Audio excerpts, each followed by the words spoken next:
लोकसभा निवडणूक संपलेली आहे. इमिडिएटली विधानसभाची निवडणुकीचीही तयारी चालू झालेली आहे.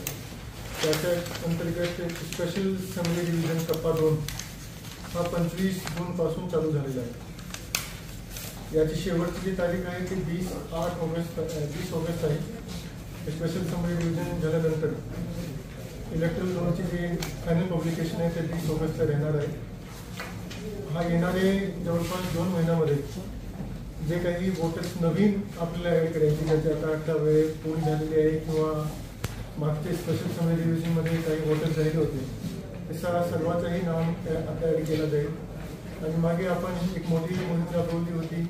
त्याचा यशही आपला मिळाला की आपली टक्केवारी वाढली मताची की जे वोटर्स दुर्दैवाने मॅच झाले होते किंवा प्रमाणित शिफ्ट झालेले आहे त्या सर्वांचे नाव आपण कमी केले होते.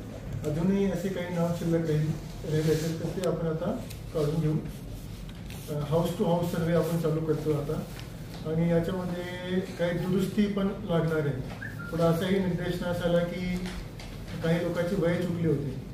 उदाहरणार्थ काही लोकांचे 85पेक्षा जास्त वय होते पण त्याच्या वोटर आय डी कार्डमध्ये कमी दिसत होते म्हणून मी त्याला घरी वोटिंग करण्याची संधी देऊ शकलो नव्हतो. तर आता तशी दुरुस्ती करणार आहोत. काही लोकांचे ॲड्रेसेस जे आहेत तेही चुकले होते तर तेही आता दुरुस्ती होतील. तर मीडियाच्या वतीने मला सर्वांनाही आवाहन करायचे, सर्व जनतेला, सर्व जे पॉलिटिकल पार्टीज आहेत त्यांनाही आवाहन करायचे की आता आपले जे हाऊस टू हाऊस सर्वे चालू होते त्याच्यामध्ये नवीन वोटर आय डी करणे, डिलीट करणे आणि काही दुरुस्ती असेल त्याच्या वोटर आय डी कार्डमध्ये तर ते दुरुस्त करण्यासाठी सहकार्य करावा जेणेकरून आणखी चांगल्या पद्धतीने आपलं जे इलेक्ट्रल रोलची यादी आहे त्याला आपण प्युरिफाय करू शकू.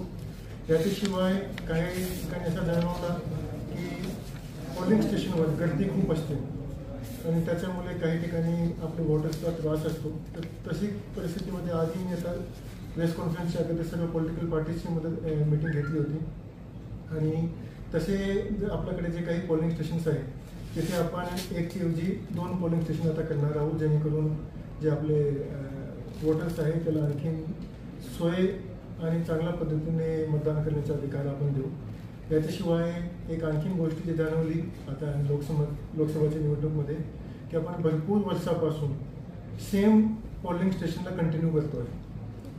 आणि ते जे बिल्डिंग आहे ती आता खूप जुनी झालेली आहे आणि जिल्ह्याचा विकास झाल्यामुळे त्याच बिल्डिंगच्या जवळ आपल्याकडे दुसरी शाळेची बिल्डिंग, ग्रामपंचायतची बिल्डिंग, वेगळी काही बिल्डिंग आपल्याकडे उपलब्ध आहे. तर तेही बिल्डिंग बदलण्याची आवश्यकता आहे जेणेकरून चांगला बिल्डिंगमध्ये आपण इलेक्शन घेऊ. तर तेही मोहीम आता नवीन आपण चालू करतो आहे. सर्व प्रांताकडून सर्व सेक्टर ऑफिसरकडून रिपोर्ट घेणार आहोत की कुठे कुठे आपल्याला चांगली बिल्डिंग जुने पोलिंग स्टेशनच्या जवळ